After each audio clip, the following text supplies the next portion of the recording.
तो सिर्फ 2 मिनट के टीजर से मैंने रामायण की कंप्लीट स्टोरी का पता लगा लिया। आई नो बहुत बड़ा काम लगता है, बट बहुत रिसर्च करनी पड़ी मुझे, बट मैंने आपके लिए इतनी मेहनत की है। तो इस वीडियो में रामायण के स्पॉयलर्स हैं, तो अपने रिस्क के ऊपर से देखना। मेरा नाम है दिनेश और आप देख रहे हो कैप्टन डी, और आज के वीडियो में बात करेंगे रामायण पार्ट 1 की स्टोरी के बारे में। तो बिना चमगादड़ की सवारी करे चलिए शुरू करते हैं। कहानी की शुरुआत होती है किंग दशरथ से, जिनकी 3 बीवियां और 4 बच्चे थे, राम, भरत, लक्ष्मण और शत्रुघ्न। राम जी दशरथ और कौशल्या के बेटे थे, भरत दशरथ और कैकेयी के बेटे, और लक्ष्मण और शत्रुघ्न दशरथ और सुमित्रा के जुड़वा बच्चे थे। चारों विश्वामित्र जी के गुरुकुल में पढ़ते थे। गुरुकुल में अपने एजुकेशन कंप्लीट करने के बाद विश्वामित्र ने राम जी को ताड़का का वध करने को कहा, जो कि एक मॉन्स्टर थी। एंड साधु संत जब भी यज्ञ वगैरह करते थे तो उनको वो डिस्टर्ब किया करती थी, इसीलिए विश्वामित्र जी के कहने पर राम जी ने ताड़का का वध कर दिया। दूसरी तरफ सीता जी, जो कि राजा जनक की बेटी थी, उनकी शादी के लिए एक स्वयंवर रखा गया था, जहाँ पर बड़े बड़े राजा महाराजा आए थे और राम जी भी वहाँ मौजूद थे। कंडीशन ये थी कि जो शिव धनुष होगा उसको उठाना होगा और उसकी स्ट्रिंग यानी कि प्रत्यंचा लगानी होगी, वही सीता जी से विवाह करेगा। बड़े बड़े प्रिंस और किंग्स ने ट्राई किया, किसी से धनुष हिला तक नहीं, बट राम जी ने एफर्टलेस उठा भी लिया,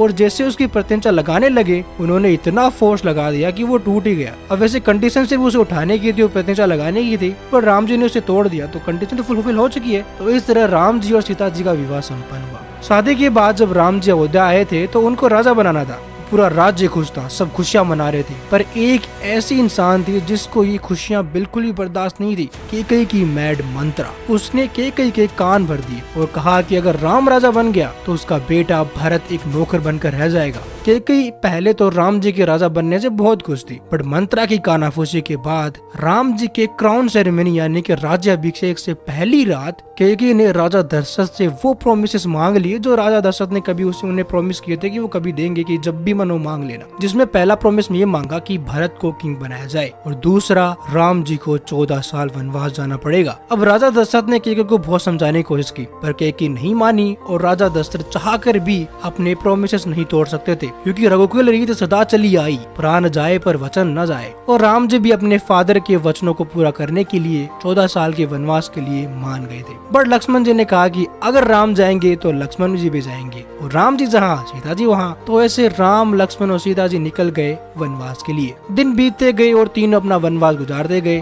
पर एक दिन शूर्पणखा नाम की एक राक्षसनी ने राम जी को देखा और सोचा कि यार कितने सुंदर है, कितने हैंडसम है।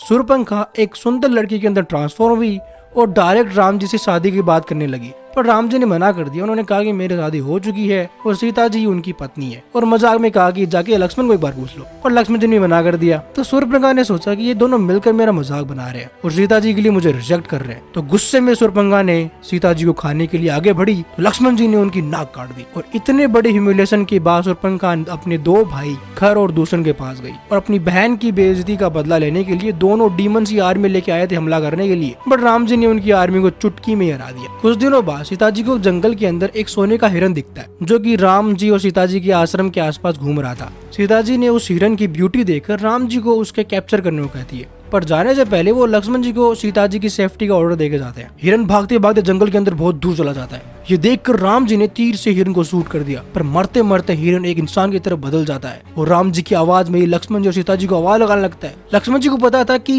उनके भाई राम को कुछ हो नहीं सकता, ये डेफिनेटली कोई ट्रिक है, बट सीता जी ने लक्ष्मण जी को ऑर्डर दिया कि अपने बड़े भाई की हेल्प करो। तो लक्ष्मण जी ने फेमस लक्ष्मण रेखा खींची और कहा भूल कर भी इसे पार मत करना। पर जब राम व लक्ष्मण वापस आते हैं तो सीता जी वहाँ नहीं होती है। राम व लक्ष्मण उन्हें बहुत ढूंढते हैं, पर सीता जी कहीं नहीं मिलती है। चलते चलते उन्हें एक बहुत बड़ा वल्चर अधमरी हालत में दिखता है, जिसका एक पंख कटा हुआ है। वो और कोई नहीं बल्कि किंग जटायु होता है। वो बताता है डीमन किंग के बारे में कि जब राम व लक्ष्मण सीता जी के पास नहीं थे तब एक साधु भिक्षा मांगने आया था, पर सीता जी लक्ष्मण रेखा पार नहीं कर सकती थी। पर साधु ने इसे अपनी इंसल्ट समझी और शराब देने लगे, पर सीता जी ने जैसे लक्ष्मण रेखा पार की, रिवील होता है कि साधु और कोई नहीं बल्कि डीमन किंग रावण है। और जब रावण अपने पुष्प विमान में सीता जी को लेके जा रहा था, तब जटायु ने सीता जी को बचाने की पूरी कोशिश की और उस कोशिश में अपने पंख गवा दिए, और ये कहकर जटायु मर जाते हैं। और हमें पता चलता है कि रावण और कोई नहीं बल्कि शूर्पणखा का बड़ा भाई है। शूर्पणखा ने अपनी ह्यूमिलेशन का बदला लेने के लिए अपने बड़े भाई के पास गई,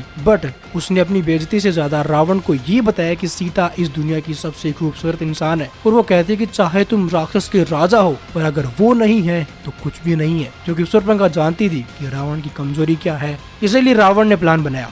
रावण ने सोचा कि राम से डायरेक्ट फाइट करना बेवकूफी होगी। राम ने चुटकी में डीमंस की आर्मी को हरा दिया। इसीलिए रावण अपने अंकल मारीच के पास गया उनकी हेल्प लेने के लिए, जो और कोई नहीं बल्कि ताड़का ही बैठा था। उसने हिरन बनकर राम जी और लक्ष्मण को सीता से अलग किया और यहीं पर रामायण पार्ट 1 का एंड होता है। अब ये देखना है कि कहानी आगे कहाँ मोड़ लेती है। रावण सीता जी को एग्जैक्टली कहाँ लेके जा रहा है, राम सीता जी को कैसे बचाएंगे और अकेले इतनी बड़ी डीमन आर्मी से कैसे लड़ेंगे, इसका जवाब हमें सेकंड पार्ट में देखने को मिलेगा। अब तुम कह सकते हो क्या सिर्फ 2 मिनट के टीजर से इतनी सारी डिटेल्स कैसे निकाल ली। देखो ऐसे तो एक सीक्रेट है, बट मैं तुम्हें बता देता हूँ कि मैं फ्यूचर देख सकता हूँ और मैं फ्यूचर में जाकर रामायण पार्ट 1 की पूरी मूवी मैंने देख ली। तो अगर तुम्हें कोई डाउट हो मूवी के बारे में तो पूछ लेना। अब बाकी अगर तुम्हें वीडियो थोड़ा बहुत ही पसंद आया हो तो नीचे एक छोटा सा हाइप का बटन है, वो हाइप कर देना, थोड़ी सी हेल्प हो जाएगी।